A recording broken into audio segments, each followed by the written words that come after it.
A lot's changed since week 1 for the Saints, but not so much for the Carolina Panthers. It's a week 9 NFC South pillow fight here on Locked On Panthers and Locked On Saints.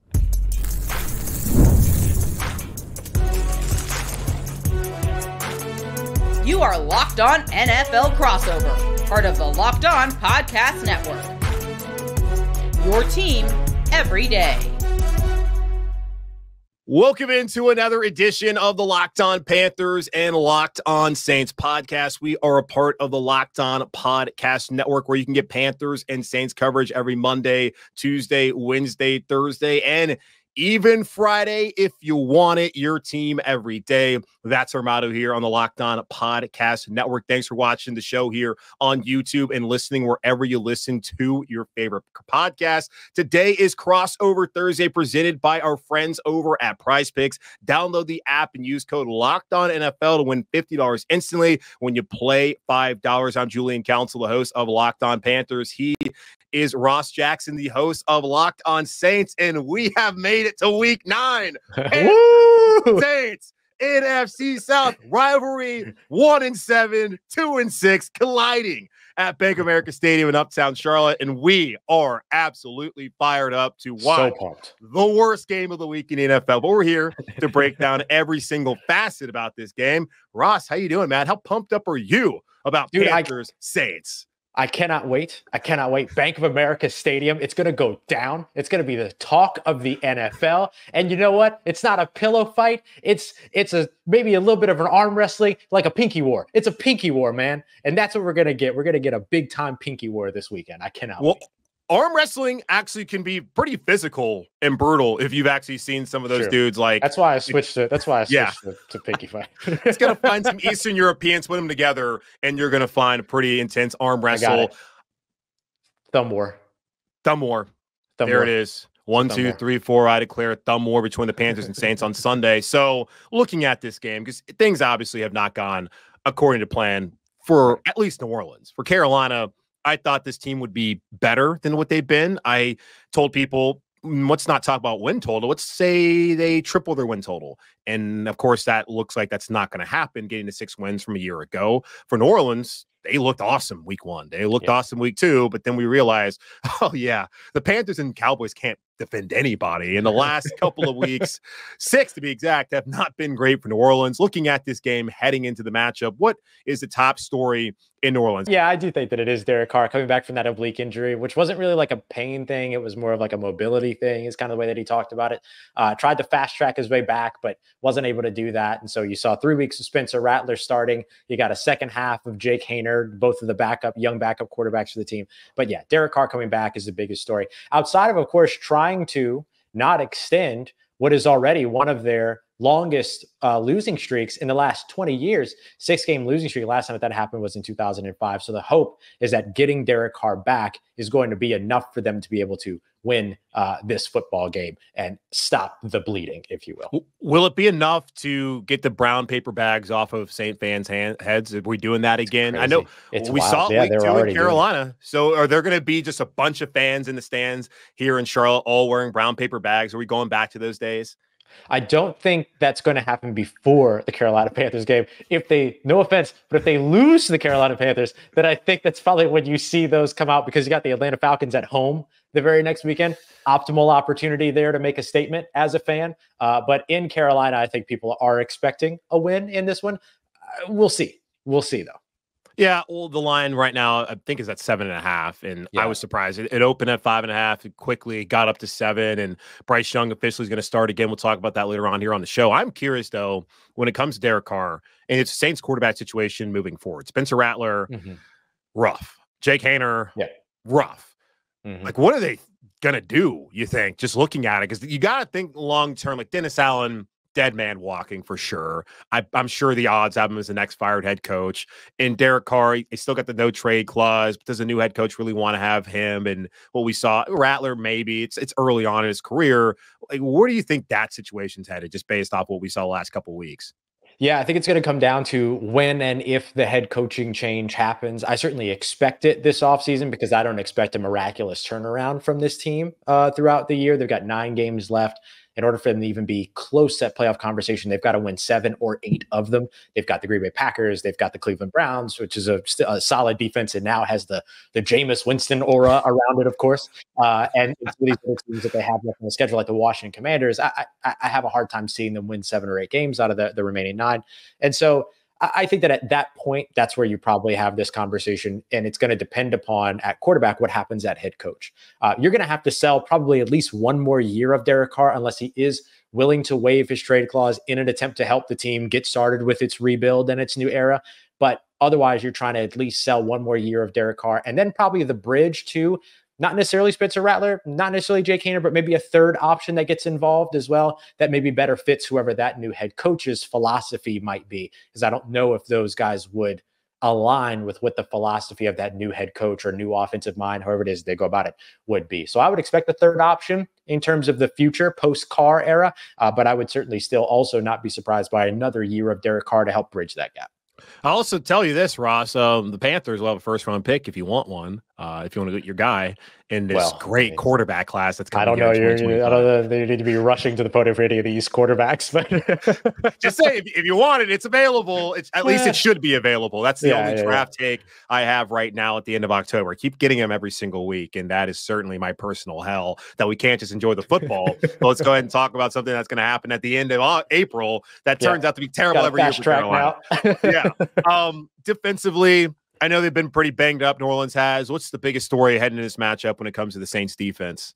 Yeah, I think right now it's the continued injuries, right? There's a little bit more attrition going on right now. Tyrann Mathieu wasn't at practice on Wednesday, although that's for an illness, so we do expect that he'll be back. But starting cornerback Marshon Lattimore, 2 games in a row, has left in the second half with a hamstring injury. He was not at practice on Wednesday, so he's one to watch. Undrafted free agent rookie, but also fourth in line corner Rico Payton, which is important because you've got Marshon Lattimore potentially out. You've already lost Paulson Adebo, their other starting corner for the season, with a broken femur, which has only happened like twice otherwise in the NFL.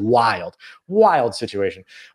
So now you've got your potential top-end players out in terms of your top-end experienced veteran starters on the outside, potentially out. And then maybe some depth out as well. And so it makes things a little bit challenging. So there's a chance the Saints go into this game starting on their outside, rookie Kool-Aid McKinstry, who they drafted the second round out of Alabama this year, and then Alontae Taylor, who's been their starting slot corner, who inarguably is a better outside corner, more comfortable in that position, although he has gotten better in the slot. And then maybe veteran safety Ugo Amadi in the slot if Marshon Lattimore can't go. So I think that that's kind of what you're looking at here is what's the attrition in the secondary and how that potentially ends up impacting or maybe making the game a little bit different for Bryce Young. But I think you're still going to have 2 good players on the outside. But what do you do if there's more injuries? Because the New Orleans Saints have dealt with a ton of injuries this season, and that doesn't seem to be slowing down anytime soon. Alontae Taylor had 3 sacks in this matchup week 1. Right. Dave Canales was unable to scheme to pick up that blitz. That's been an issue for Carolina all season long, picking up blitzes. And he admitted after that game that they got out-schemed, they got out-coached, and we'll see if that's the same case on Sunday against a banged-up New Orleans Saints defense and an offense that's going to try to figure things out. Derek Carr is able to make that return. That's the Saints side of things here in this thumb war? Against the Saints week 9. What's up on the Panthers side of things and who's not here and who's back in the saddle for another week on this Locked On NFL crossover Thursday edition of Locked On Panthers and Locked On Saints.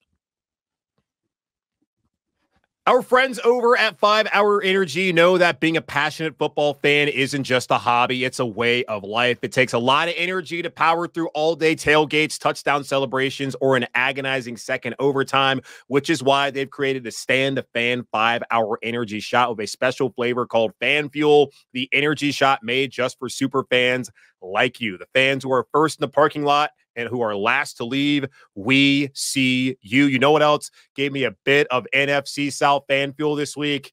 This matchup, this game, this rivalry at this time, both seasons going down to the tank. But it's okay. Someone gets to celebrate I think, because ties still exist in the NFL. 5 Hour Energy knows that no matter what team you root for, being a fan requires heart, soul, and a whole lot of energy. Whether you're prepping for the big tailgate or ironing your jersey, people still iron their jersey. Your game day to-do list is always a mile long. That's why the limited edition Stand a Fan 5 Hour Energy Shot is here to help keep you fueled throughout the season. What's your fan fuel this week? Whatever it is, do a 5 Hour Energy, available on 5hourenergy.com, shipped nationwide.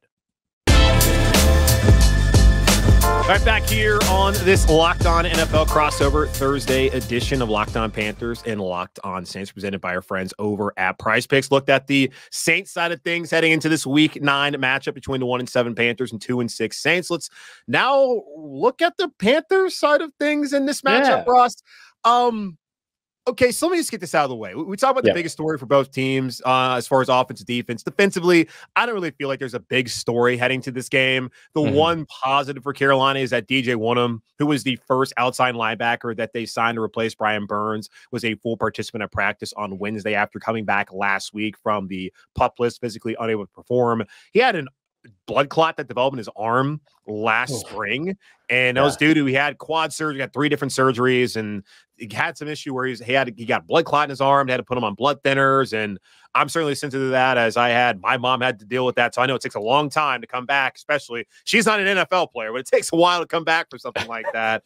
And one of them was at least able to practice for the first time last week for the first time, but be a full participant for the first time this Wednesday. So that's a good positive move, but he still said last week he's weeks away. So that's the only real story as far as big stories defensively. So we can just touch on that, but certainly thank God, because man, that's always a tough situation. I'm happy that he's at least able to play football again, and it gave him a new perspective. But really, the story here in Carolina is on the offense, and it's with Bryce Young, and it's with Deontay Johnson. Where do you want to start first? You want to talk about? We should start with Bryce Young. We should start with the quarterback, because I was really looking forward to a potential Andy Dalton revenge game. But it doesn't seem like that's what we're going to get, at least from the starting perspective. I'm curious how Andy Dalton's doing in terms of being a full participant at practice, and maybe if it makes the line on Bryce Young a little tighter.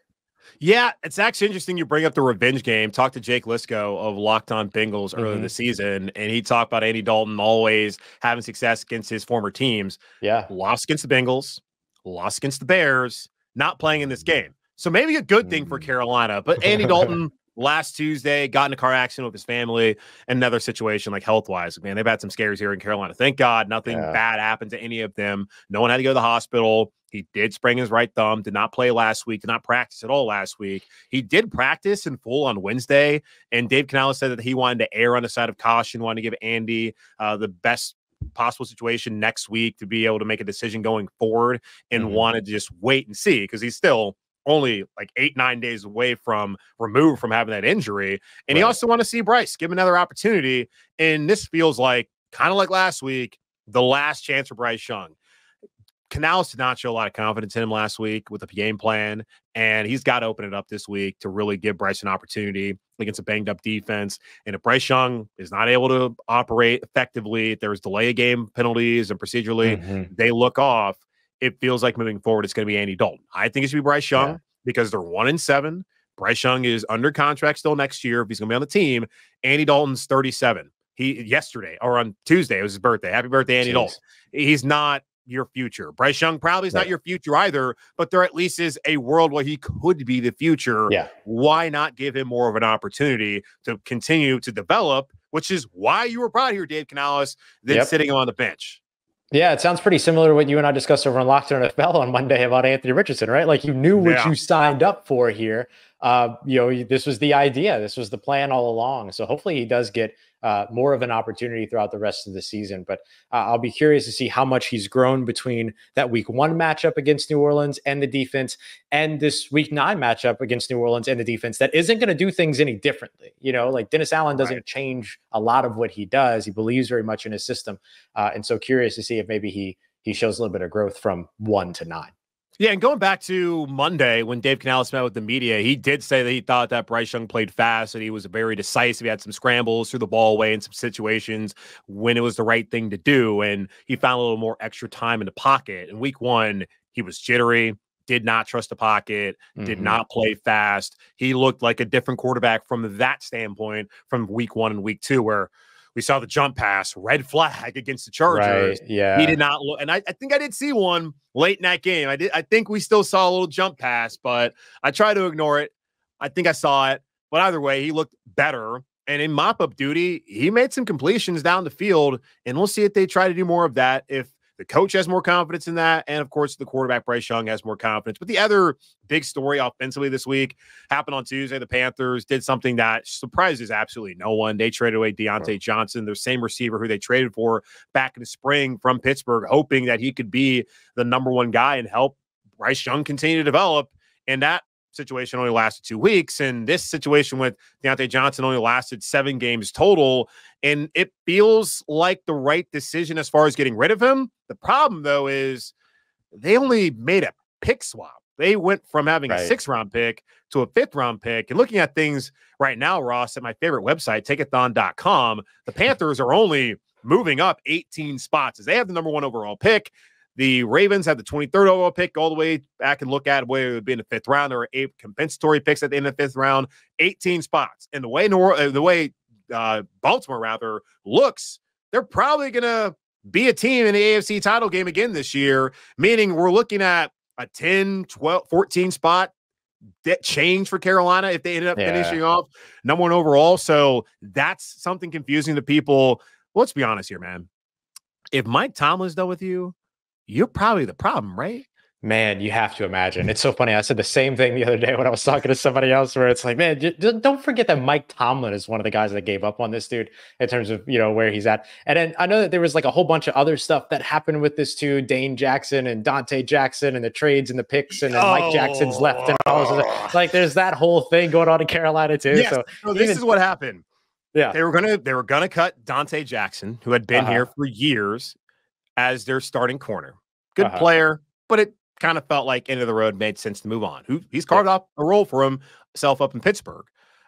They were going to get rid of him either via trade or cut, and they decided that they were able to find a deal where they could send him and a 6th-round pick to Pittsburgh for Deontay Johnson and a 7th-round pick, which is great. Okay, you got rid of a player you want to cut, and you got a number 1 receiver. Number 1, not really a number 1, but a guy who can be your number 1 wide receiver in Deontay Johnson. Great business. You use that 7th-round pick on Michael Barrett, a player out of Michigan who could be a special teams ace. He's not going to make the team. So instead, you need to go get somebody to fill in for Dane Jackson, the corner you signed in free agency, who hurt his hamstring, was going to miss the first 4 weeks of the season. They bring in Mike Jackson. You get to week 3, Mike Jackson was excellent. Deontay Johnson, a career high in receptions and receiving yards, and you directly won the game because of that trade. But as time goes on, Mike Jackson, not all that great. Deontay Johnson, no longer here in Carolina. Michael Barrett, not here in Carolina. Deontay Johnson gone. So what did that trade get you?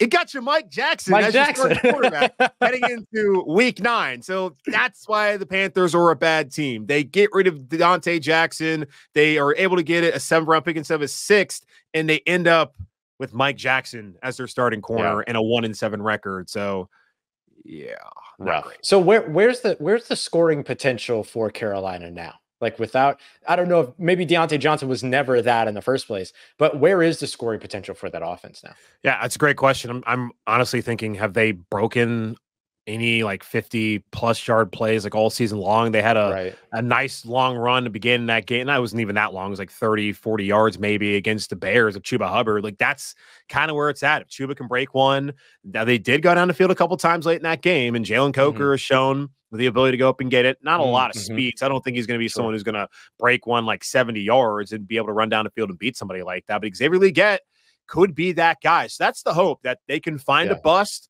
or Bryce can hit someone on the money. He had opportunities last week where if he hits Legette, I don't know if Legette scores because he's kind of going towards the sideline, but if he's able to get his feet, be an athlete, it's over in that situation. So that's kind of where you're looking at. They're going to have to probably be more methodical, but they need to take some shots, at least have the Saints, whoever they play down the road, be more honest if they're going to continue to play Bryce Young at quarterback. But it comes down to just the defense that they're facing, making mistakes more than Carolina really executing at a high level. At least that's what's been, aside from that week 1 or that week 3 matchup with the Raiders.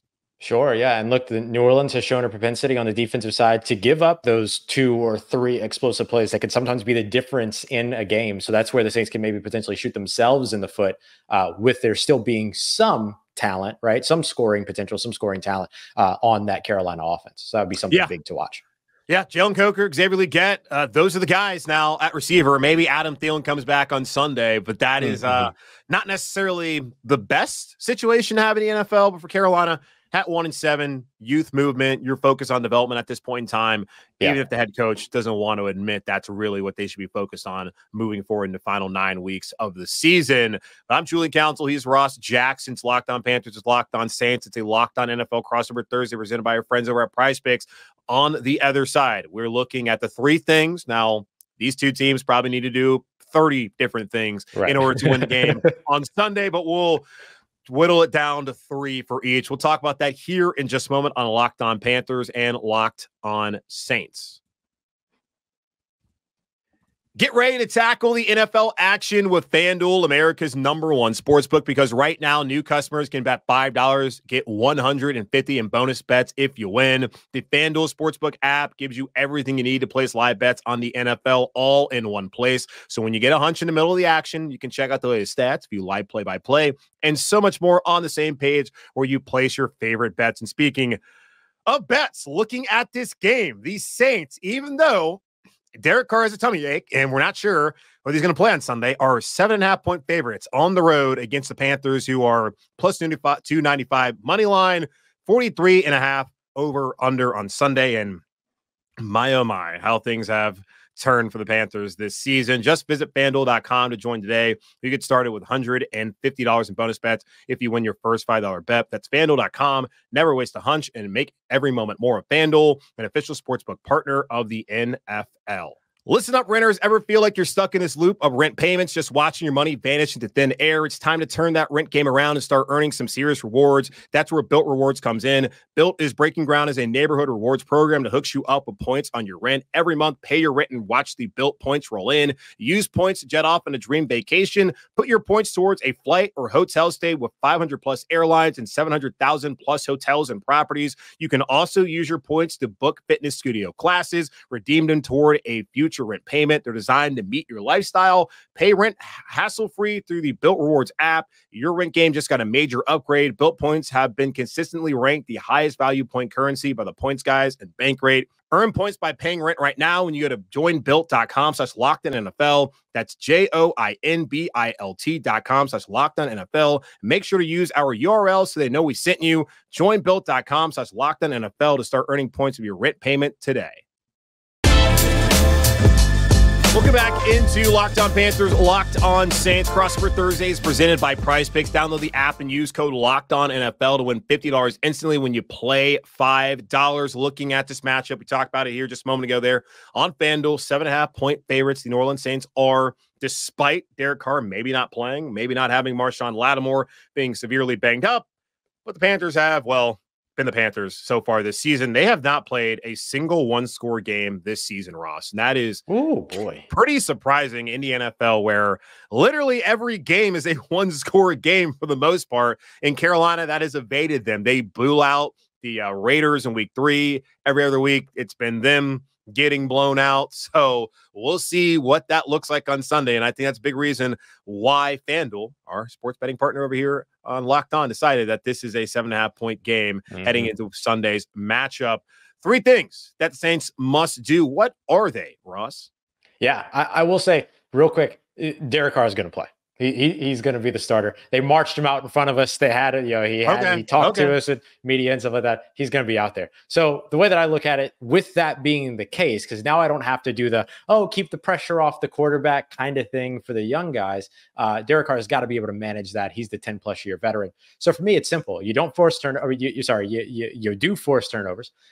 You run the ball effectively, and don't sleep on the competition, right? Like, you cannot look at yourself, to start there. You cannot look at yourself as being massively better than the team across from you when you're 2-6 through 8 games, when you're on a 6-game losing streak for the first time since 2005. You have no room to do that. So for me, those are going to be the 3 things. We can dive into them a little bit more here in a sec, but force turnovers, run the ball effectively, don't sleep on the competition. Those are the big ones for me. Yeah, and Carolina had 2 turnovers on Sunday's game against Denver. There's only been 1 game so far this season where the Panthers have not turned the ball over. And of course, that was the 1 game that they won against the Raiders back in week 3. And Dave Canales talks all about that. You got to take care of the football. You got to be able to convert on 3rd down, not give up explosives. Like, those are some pillars to be able to win games in this league. And they've given up a lot of explosives. They have turned the ball over a ton, and they've been getting killed in turnover battle. Complimentary football. We hear that all the time. Yeah. Last week, that first drive was the first time all season long we've really seen it. The defense gets to stop, the little peanut punch by Shy Tuttle. Then the offense goes down 49 yards, gets a touchdown. First time the Panthers have scored a touchdown off a turnover so far this season. Then even after that, defensively, get a 3 and out, get a sack of Bo Nix. Complimentary football. After that, touchdown, touchdown, touchdown for Denver, and it's right back to where we had seen things go in the previous week. So looking at Carolina as far as what they got to do to win this game, the 3 things I was able to whittle down, they got to open up the offense, man. Last week was pathetic after that opening drive. Anybody can script up an opening drive in the NFL who is worth anything. Like, every coach can do it, and they did it last week, and it helped that they had a short field. But after that, there didn't seem to be a willingness to throw the ball down the field. They had a 3rd and 14, and every single route concept was short of the sticks. Like, oh boy, that sounds familiar. By a good, like, 7-8 yards, wasn't even trying to convert on that play. Like, what is the point of that? Just punt the ball on 3rd down then, if you don't want to even try to throw the ball down the field. And I get it. I've said this. Canales does not have belief in Bryce Young. If you don't have faith in the quarterback, then of course you're not going to want to throw the ball down the field and have any of those turnovers. At least try to do something more. And I brought up this example, and I had someone give me some pushback on social media, and I think it's right. I thought we had a good interaction, me and this listener. But, dude, Matt LaFleur is excellent at this. We saw Malik Willis. He was terrible. And I talk about building a game plan around Malik Willis' strengths. You looked at him play in Tennessee, you would think he doesn't have any strengths at all, but we did see what those were in those 2 games earlier this season when Green Bay won without Jordan Love. Now, this person said, what strengths does Bryce Young have? Well, he has strengths. Go accentuate whatever those are. You're the coach. You should know what they are more so than we should know, since you see him every single day, unless he doesn't have any at all. Cultivate a game plan to help him and to help the team actually go out there and win, aside from being too scared to ever throw the ball down the field. The second thing, you talked about it with takeaways. Panthers got to cut down on mistakes. They had mistakes when it came to turnovers last week, but also they had it's not back-to-back plays, but 2 out of 3 plays there on 1 drive. They had delay of game penalties. Play call got in a little bit later than it needed to do, but Dave Canales still said Bryce had plenty of time to get that play call out. Procedurally, operationally, things just weren't flowing like they should have been. And I think it's a big reason why the guys have been playing. So of course that's what happened. Bryce Young's got to be better in that asset and that facet rather, and not give up the ball as far as interceptions. And the last thing, it comes honestly back to takeaways. Defense had 2 last week. We have not seen the Panthers defense get a lot of takeaways this season. If they're able to turn over Derek Carr, able to turn over the Saints in general, like, that's a game that they can win. They can play some complimentary football, which you did see briefly in the first couple of series there against Denver on Sunday. Yeah. And look, there might be room for that, that New Orleans has to be aware of. Like, we don't know really if Derek Carr is coming back a game too early, if he's coming back right on time, if he's coming back a game later than he needed to. So if he has any issue pushing the ball downfield or getting the ball where it needs to go, if Carolina finds a way to be opportunistic about that, or even if Derek Carr has some issues getting the ball where it needs to go and therefore holds on to the ball longer at a later time, if Carolina can be opportunistic around that, then all of a sudden, like, this game can start to go one way opposite where our friends at FanDuel think that it is going to go very quickly. And so you have to be ready to kind of push those things and operate against those things. The Saints have forced a turnover in every game so far this season, except for last week up against the Los Angeles Chargers. Now, they were close. Pete Werner almost coming up with an interception. There was another interception where Alontae Taylor looked to be in position, and that turned into a 60-yard catch and run by Ladd McConkey instead. And so the Saints just have to kind of get back to their defense playing the way that the defense plays, which is typically opportunistic and typically, being able to take the ball away. And then the Saints haven't been able to run the ball effectively or commit to the run when they are getting effectively. They averaged over 5 yards per carry last game, but they weren't able to commit to their run game because of the deficit opening up on the defensive side with those explosive plays. So they've got to be able to run the ball effectively. We saw that well against Carolina week 1. They ran extremely well against Dallas week 2. we're learning why that is the case now. But the Saints have got to be able to figure out their run game and be able to replicate the success that they saw week 1 here in week 9. Yeah, I'm going to bring this up again. I brought it up a couple of times since the Panthers had that just euphoric win on the road in week 3 against Las Vegas. Xavier Woods, their starting safety, was yelling at the media walking into the tunnel at the end of that game, talking about, I saw what you guys said, and all that writing, all that, those words, that talk. Yeah, well, since then, man, you guys have given up a ton of points. And this is the team you played week 1 where 9 straight scoring drives, 9 straight. And people here try to explain away to me that, oh, the reason why they gave all that points and all that yardage is because they couldn't move the ball on offense. Well, it turns out the defense is just terrible. And all right, Xavier, guys haven't won a game since then. Defense has been terrible. Show some pride against this team. Like the media is not the boogeyman, man. No one's out there to come get you. Like Aaron Rodgers talking about, the first thing, we need to stop listening to you guys. Oh, so that's why you guys keep losing games. You're listening to the media. Sense. So that's my thing I'm looking at here. Like, are they going to show some pride? Because Dave Canales asked about this on Wednesday. Just, they beat you pretty bad. You guys going to turn things around. And he said they'll be prepared. So we'll see if they're prepared. They have not been, I feel like, a large portion of this season. And I am questioning. I'm not saying Canales is on a hot seat, but I am questioning whether they have the right guy. Because there's certain situations like the game plan last week on offense and just the fact they keep getting blown out in the NFL. Like at some point in time, that becomes unacceptable. So we'll see what they can do. It's a big game for Bryce Young. That is the only reason on the Carolina side. Not the only reason. There's young guys like Trevin Wallace on defense at linebacker and Damani Richardson, who had to play last week at safety as well. I don't know if he's going to get the start as Jordan Fuller was a full participant on Wednesday and should be back from that hamstring injury that's cost him the last 5 games, I would think. Leggett, Coker. There's some young guys to look at developmentally. Maybe Jonathan Brooks make his debut, but still, organizational-wise, they got to see whether Bryce Young could be the guy. I'm sure plenty of people are saying he clearly isn't. And I still get plenty of people who tell me they still hold out hope in Bryce Young. I'm going to hold out hope for the sake of the franchise that he figures it out and we can go into next year with Bryce Young being the surefire guy. But I don't know how confident I am in that.